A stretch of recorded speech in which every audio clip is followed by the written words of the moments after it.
that book helped me tremendously. And I think for my first 6 years, I would still reference back to it. And then eventually I passed that book along to a friend who was starting out. Eventually, retired from it, gave it away. But that's really what helped me out. And then as soon as I kind of learned that structure, I started like watching, like really watching. I always watched, but like truly paying attention to comedians that I looked up to and admired.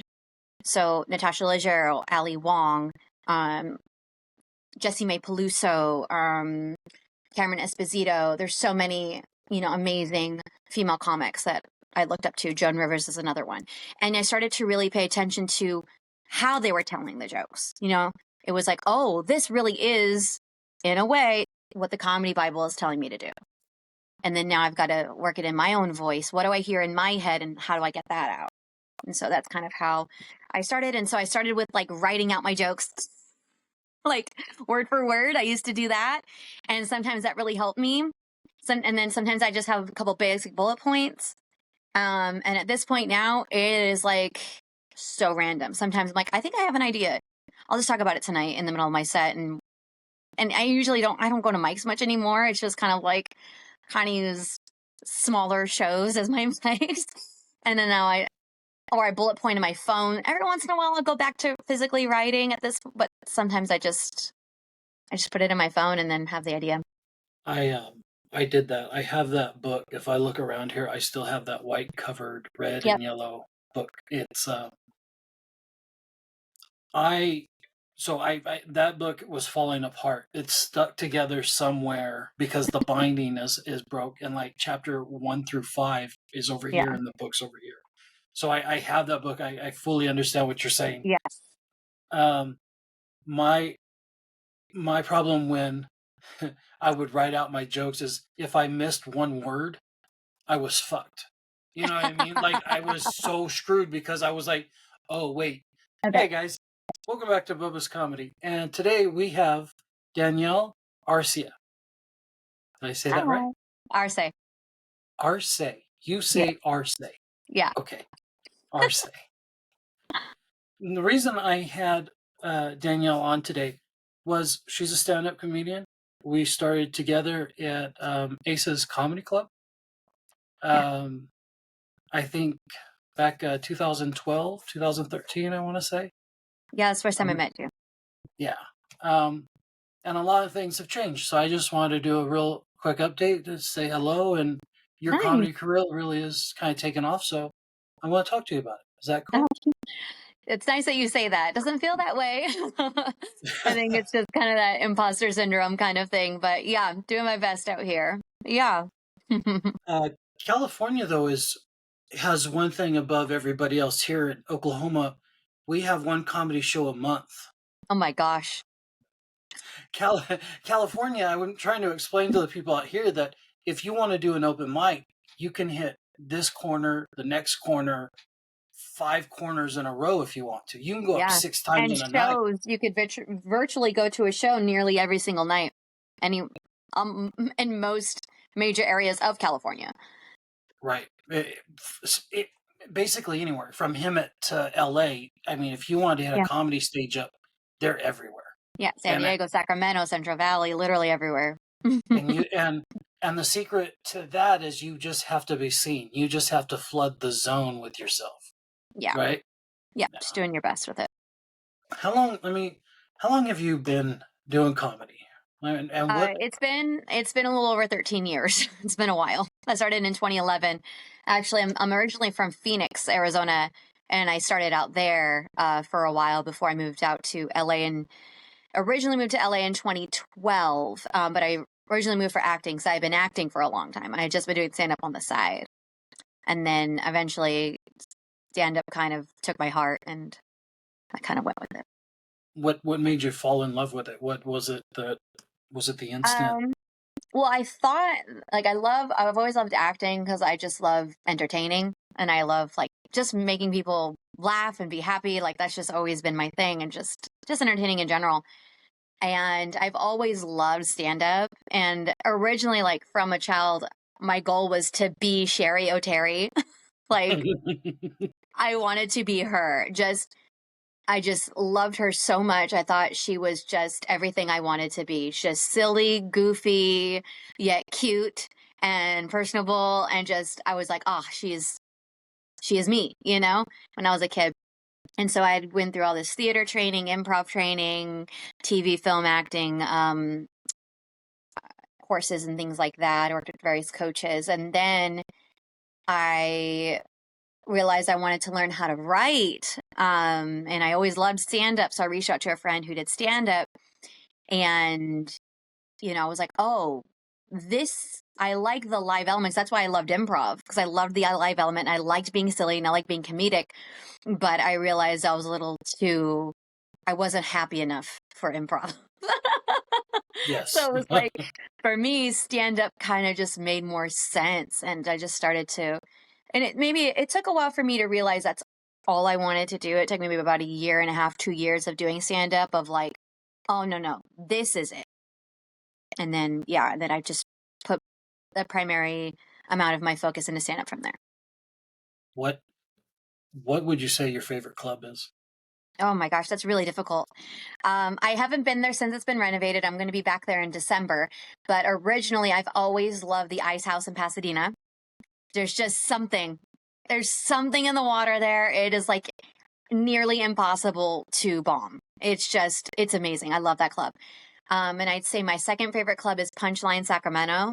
They're just always down for a good time in Sac. Like, it's Oh yeah. super fun. And then number three, pretty much anywhere in like Houston or Austin is always fun.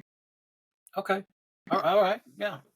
Ice House is my. That's where I broke. That's where I cut my teeth, popped my cherry, whatever you want to say. Yeah. Um, but that not the main stage, but that one that The has side room. Hmm. three rows in it, and then you have Yes. that back. It's so not eloquent, but it's you can almost touch the person's soul.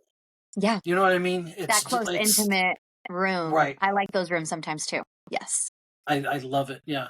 Yeah. Um, Now you said you got into acting and then started. What Hmm. what did you do to hone your writing skills? What's your writing process like?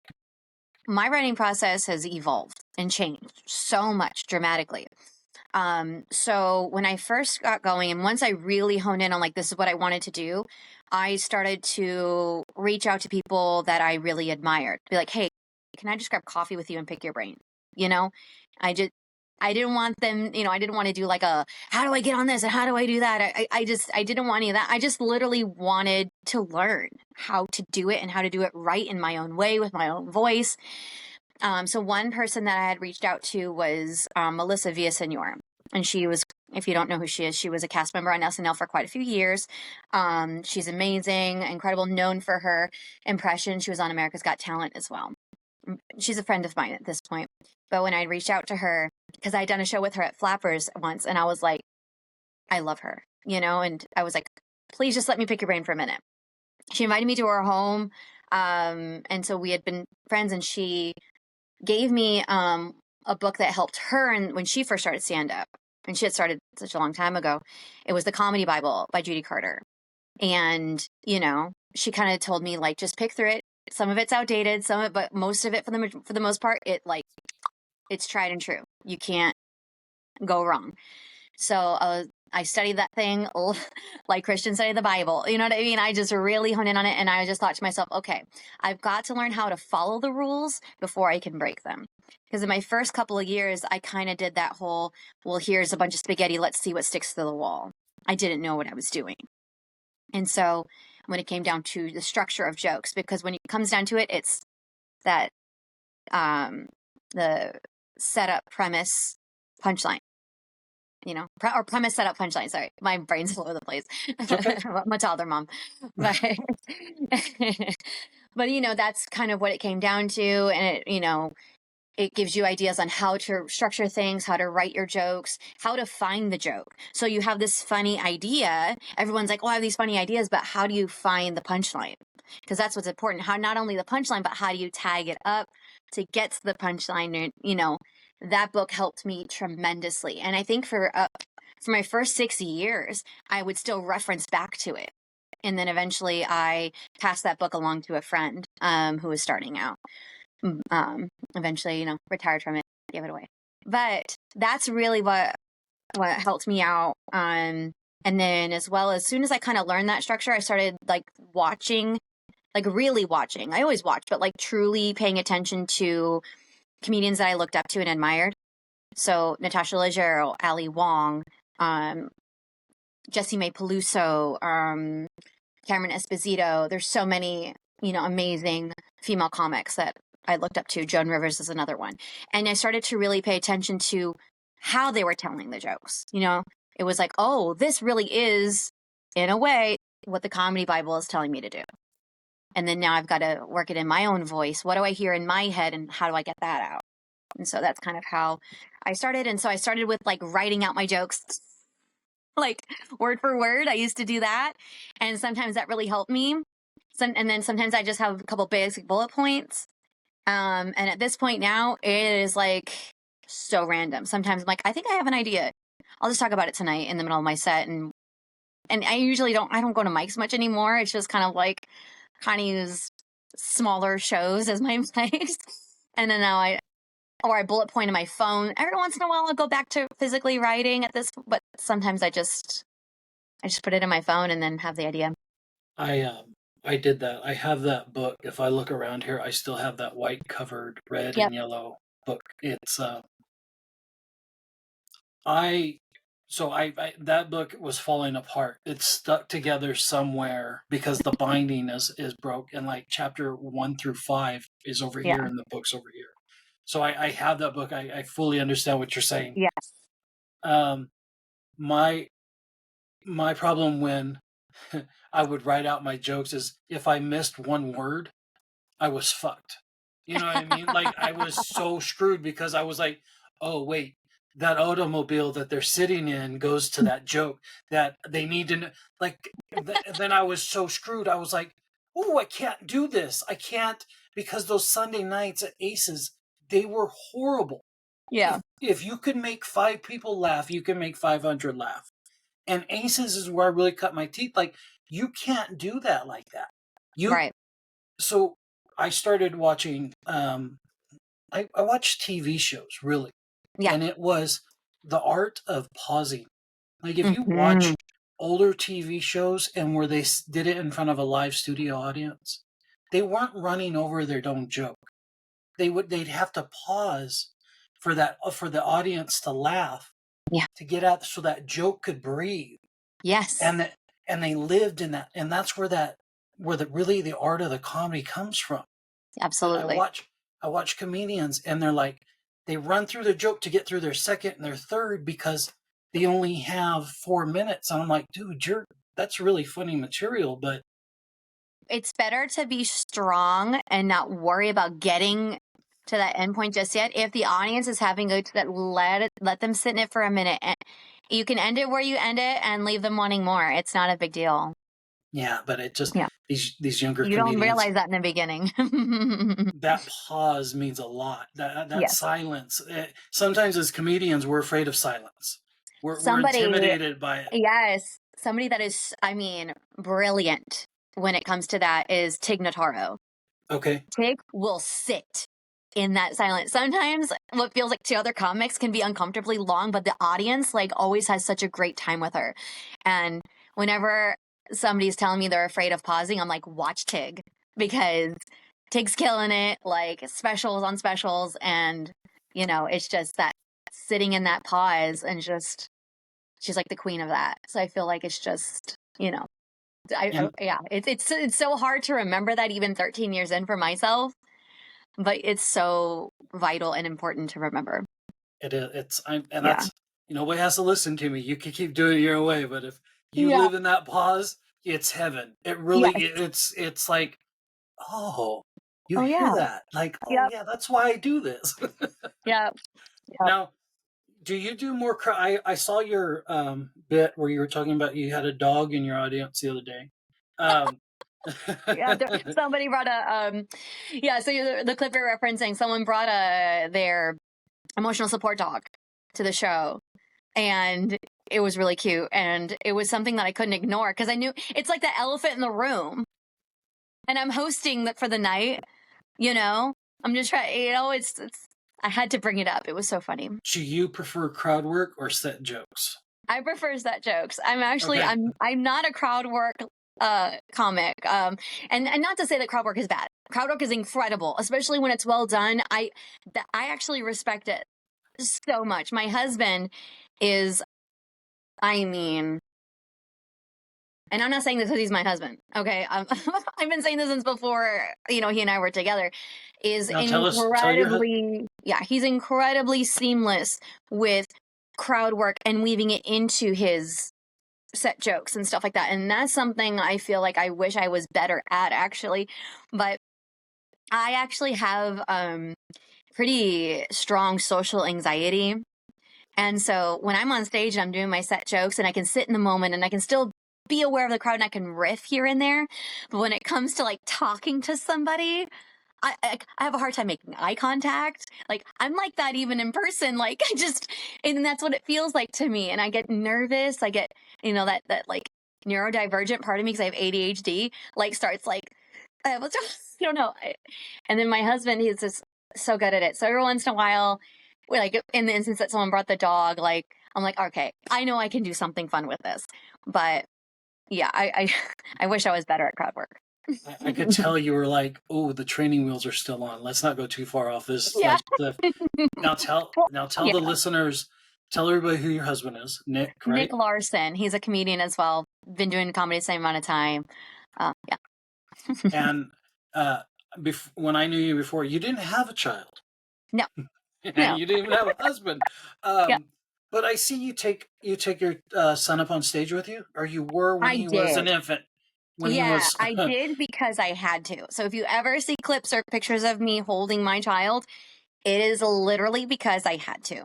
Now tell me about that. Tell me, because it's not everybody, like unless you're Whitney Cummings or Right. somebody that is doing it for a bit, like, but Yeah. you were doing it pure out of necessity, Yes. right? So the first time I did it, it was when I could take my son out, and it was my first show back. It was 6 weeks after he was born. Breastfed baby. We don't have family reliable to watch that small of a child.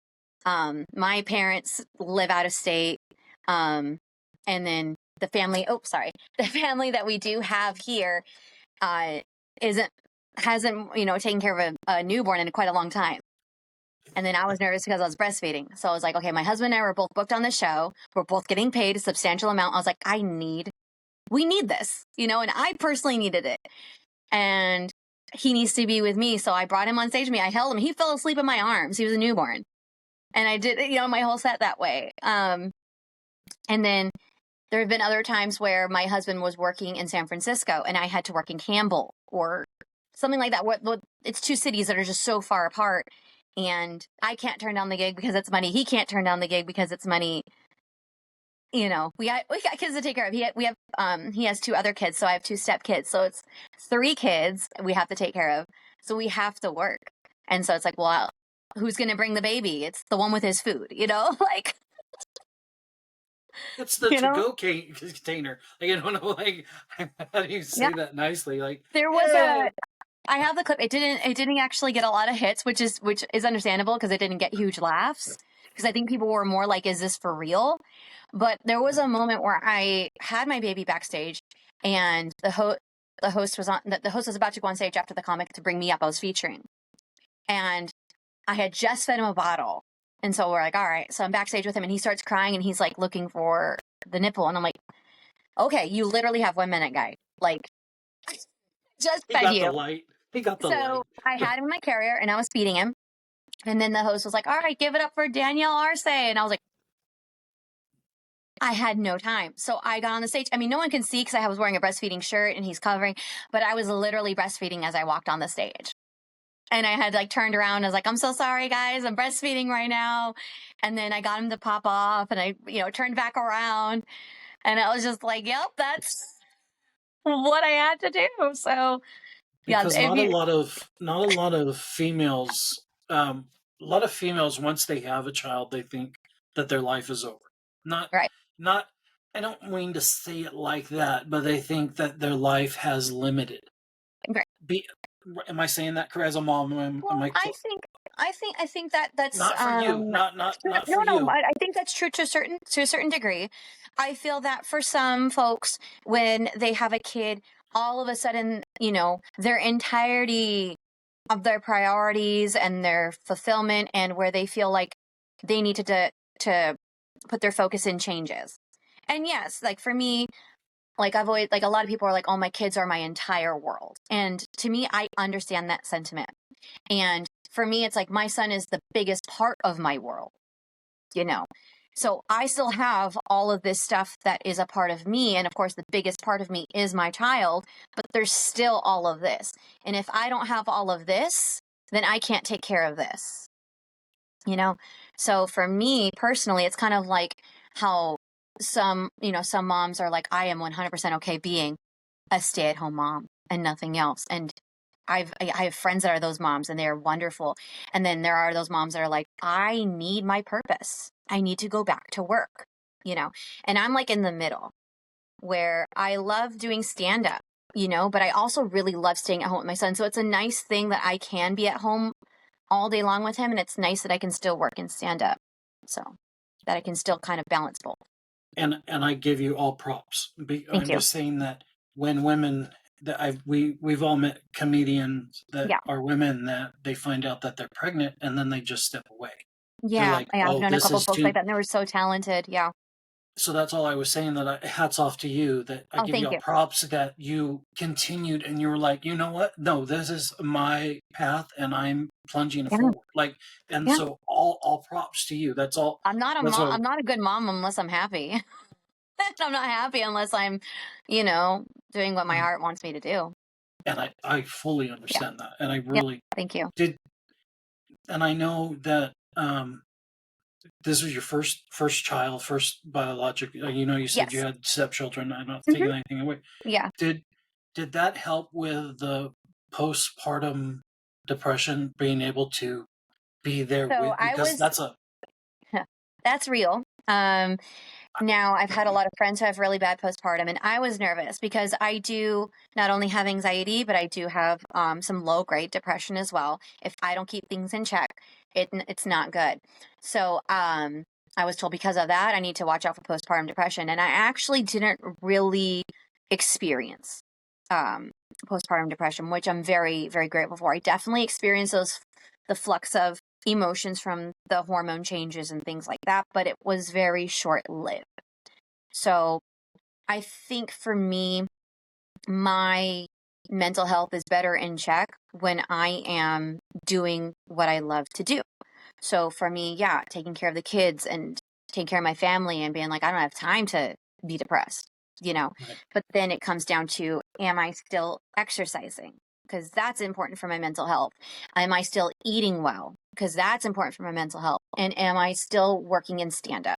Because that's where my heart is and that's important for my mental health. So if I'm not doing these three things, and yeah, I can be focusing on my family, but then at the end of the day, I'm going to have a breakdown.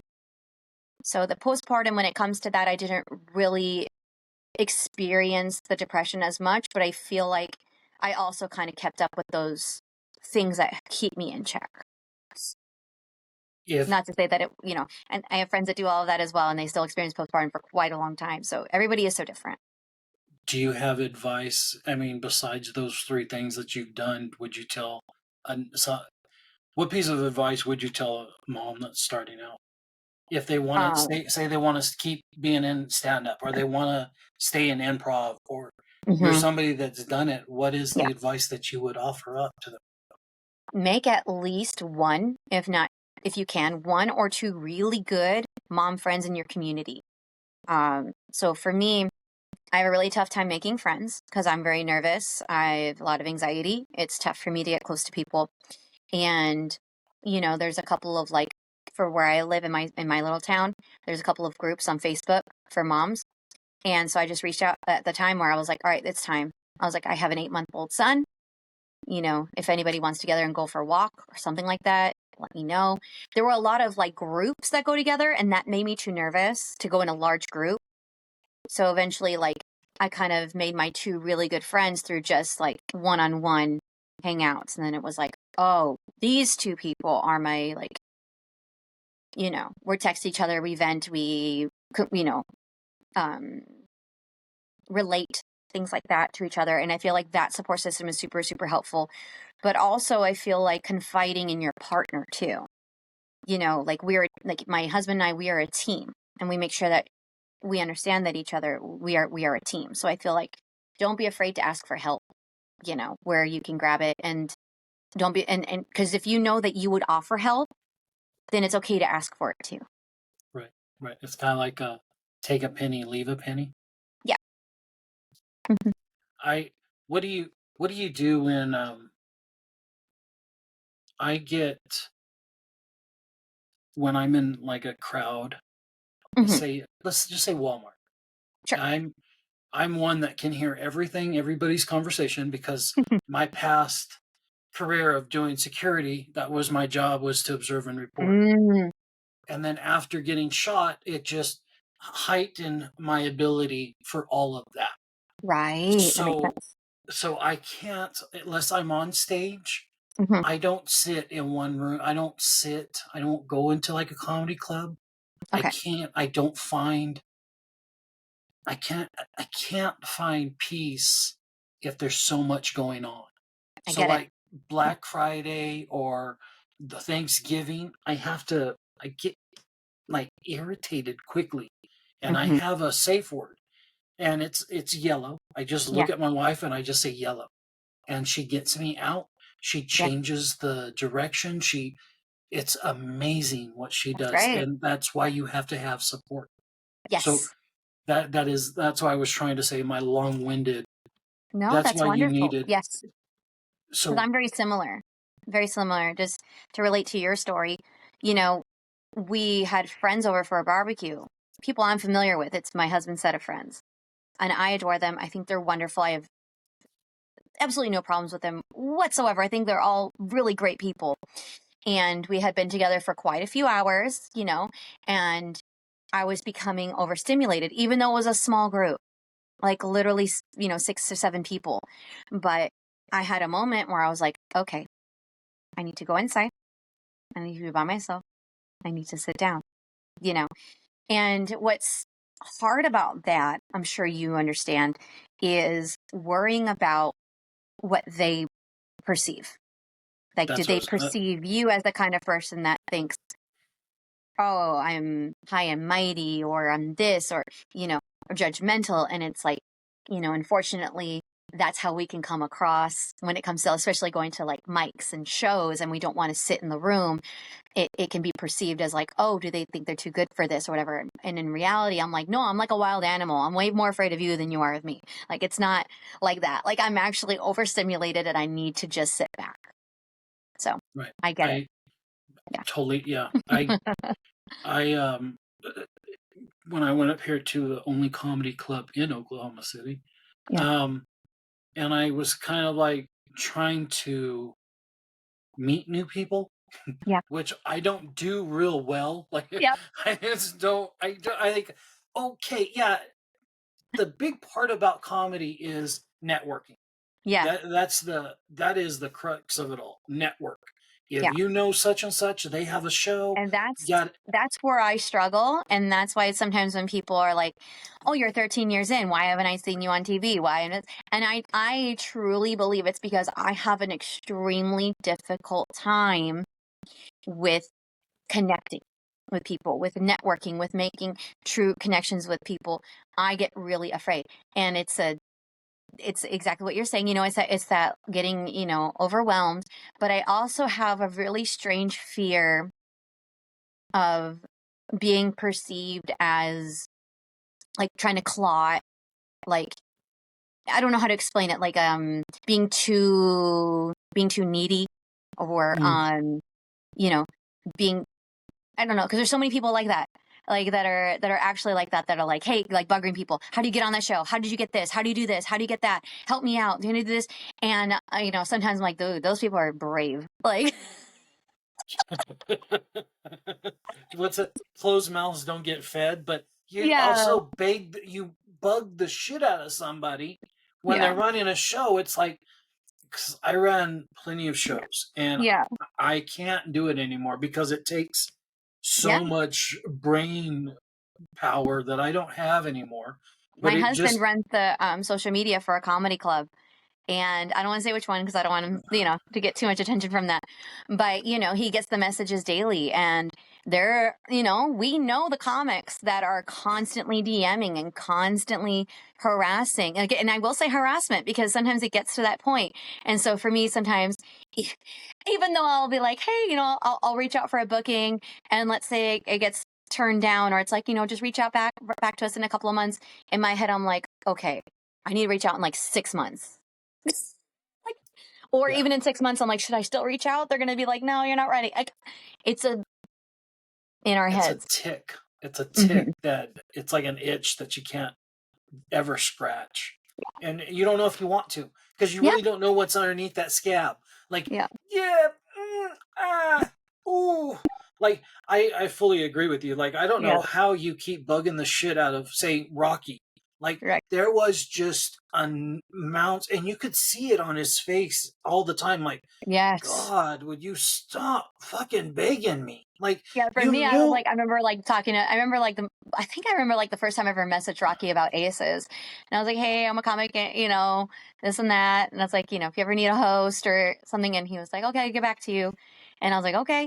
And then a couple weeks later, he did get back to me. It's like sometimes it's like just trust the process. And if they don't get back to you, it's okay to like, okay, well then how long is it till I can do that again? And I don't know. Personally, I think it's okay to do it monthly, you know? It's okay. But, if you're doing it every day or even weekly, like I think that's a little much. If you get up and the first thing you do is check social media and send off a note to the booker, like you need more time on your hand. Like, Yeah. and it's not, and what's changed in our 13 years is social media. Yes. It's, Oh, you yes. used to have to go to the club Mm-hmm. and meet the bookers and Yes. sit in the club and meet the management and wait staff because, and always be nice to the wait staff because one day they're going to be your effing manager of that club. Yeah. And not only that, but also truly working on crafting our material, which still do, but not having to post it to the world for free. Like knowing I have this and I can't wait for people to come see this. And now with social media, that's all changed as well. And that's so hard. And that's why we see a lot of crowd work because we don't want to give away the stuff that we've been crafting and working on. And you come to the show and you're like, okay, do they have any more jokes? Well, no, you saw a full hour of my material through Reels. What do you expect? I But think then, yeah, I think social media, the crowd work, I've always been able to do from day right. one because if you can arrest a crackhead, you can talk to a drunk person, and that was my fortune. You know what I mean? That's Like, amazing. Yep, that's so true. it's amazing. Yeah, But nowadays with social media, you see a heckler get attention. yeah, You see my Matt Rife just do crowd work for an hour. Like, yeah, I used to get, okay, there are people that can do that, and then there are people that can't do that. right. And it's just a different beast. And if you Yes. can't do it, you can't do it. Don't Yeah. force it. Yeah. Don't I don't feel like force it. someone who is incredible at that is Ian Bagg. And he's somebody that I've always known to be like just the king of crowd work. Like, remember the first time I saw his work in like, gosh, the early 2000s. And it was just like, this is crowd work. That you don't even feel like it's crowd work. It's just like, you're just so in it and it's just so brilliant and it's so smart, and then, it's just that with social media and YouTube, those videos started to become popular. And now it's just kind of like everyone wants that now. They have to feel like, again, back to what I was saying, they Sure. want to be part of the show. Right. That, and Yeah. so now you have to incorporate them, or you're just going to get a front row of hecklers. Yeah. Nobody can just go and enjoy the show anymore. They have to be part of it. Every now and then you'd get your drunk Karen back there, but that Yeah. was okay. That was like, okay, yeah, it's a comedy club. But Somebody's there's gonna so get too much drunk. preface now from So like if the comedy club in their opening announcements before the host gets on stage, there's always no heckling, or keep your talk down to a minimum, and then the host has to repeat that as well, and we're told to repeat that if we host, like, make sure you let them know no heckling. And it's like that has like tripled, quadrupled the amount that we have to do that as the club announcements and the host, to remind the crowd, just relax, this is a show, this isn't a back and forth. This isn't a conversation. This is a show. If the comic decides to talk to you, then that's a different story. But we don't need you to shout at us and, sure, some people can easily bounce with it and play with it, but do we want to? No. And getting back to what you're saying about Sure. him, his is so like kind of like mine, but it's casual. Yes. It's doesn't come. It's not forced. Yeah. He is very It's fluid. Right. He's Mhm. done this before. He's had some type of public service before. I'm telling you, Right. this guy has worked. I don't know anything about him. I know he follows me on Instagram, so he'll see Yeah. this later. But he has got to have worked with the public because he Yeah. is just so, I mean, outside of comedy, of course, but he is just so Yeah. backhanded and so, like, Yeah. you ain't on my level. Yeah. Yeah, and I Yeah. love it. And sometimes when I was hosting shows, the headliner would come out and say, "Hey, don't do that. I don't Yeah. do I don't do crowd work. Don't get that front row involved because they're going to expect me to do it." Then I have to deal with it. Yep. So it's like so now if I host, it's like, "Do you do crowd work?" Okay, you don't. Okay, I don't either. That's fine. Like, you know what I mean? Yeah, whenever I host, I let the headliner know. I may like point out certain things in the crowd, but I don't do like crowd work. I might point out if somebody's not laughing, or I might point out someone's shoes but it's because I'm weaving it into my material. It's not like I'm planning to like have a whole back and forth, or something like that. And like the one with the emotional support dog, that was also hosting for Lori Kilmartin. And I didn't even ask her, but I knew she'd be okay with that moment, and that's also why I didn't keep digging into it either, because I didn't want the whole show to turn into that, and then she'd have to constantly address it either. So it's like I played with it. I brought it back throughout my set because it's like clips from throughout my set in those 12 minutes. But yeah, it's just, as when you're hosting, that's kind of something you gotta think about too. Yeah. Danielle, where can everybody reach you, or tell me your social media sites and Sure. what you have coming up? You can find me on Instagram at Danielle Arce Comedy. My link tree is in my bio. So there you can see all of my stuff. You want to see me on TikTok or YouTube or my website, it's all on there. Coming up. So I will say this one because this is my next bigger one, is October 25th. I'm doing Don't Tell San Francisco. So Shh. just look up Don't Tell San Francisco, October 25th. I can't tell you where it is. You have to find out for yourself. Well, Um, because they don't know where it is until a week out, and then they send I you an mean, I email know where saying, it is. I know where it is. I know what's going on. But if you're unfamiliar, Don't Tell is a big community now, and it's building. So I'm really excited about that.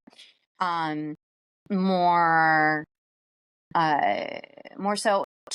Actually, I don't know, when does this come out? Today? it's going to be released next Wednesday.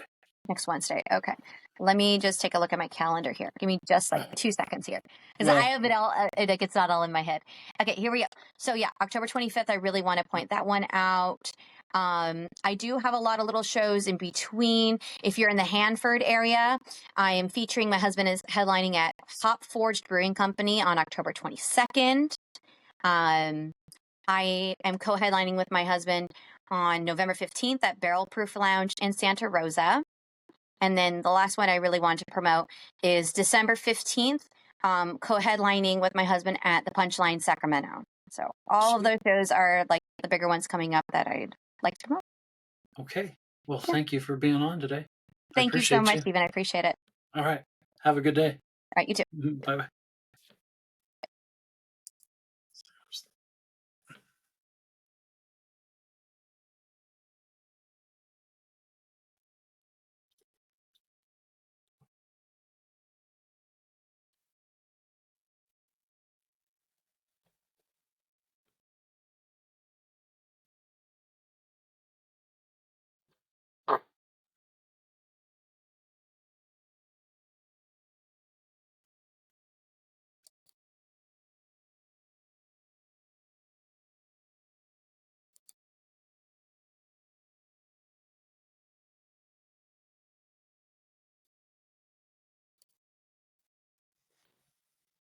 Are you fucking kidding me right now?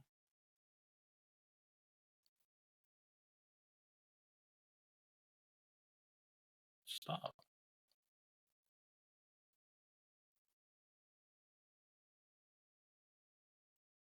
Dude.